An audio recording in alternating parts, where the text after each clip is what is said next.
MOU Memorandum of Understanding atas kegiatan-kegiatan di bidang pendidikan yang notabene sudah kami gagas sejak lama dengan pejabat wali kota Bendungan.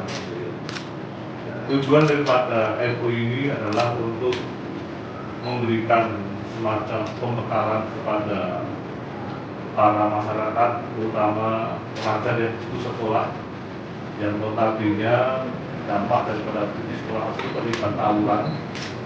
Sehingga kemarin kami sepakat dengan Pak Kepala Dinas, dan kebetulan beliau sudah merumuskan Pak Wali dengan kami, waktu itu kami rapat juga di kantor kami, merumuskan jenis pelatihan apa yang bisa untuk diterima oleh para anak-anak kita usia produktif di bidang pendidikan yang supaya tidak terlibat dalam aksi tawuran.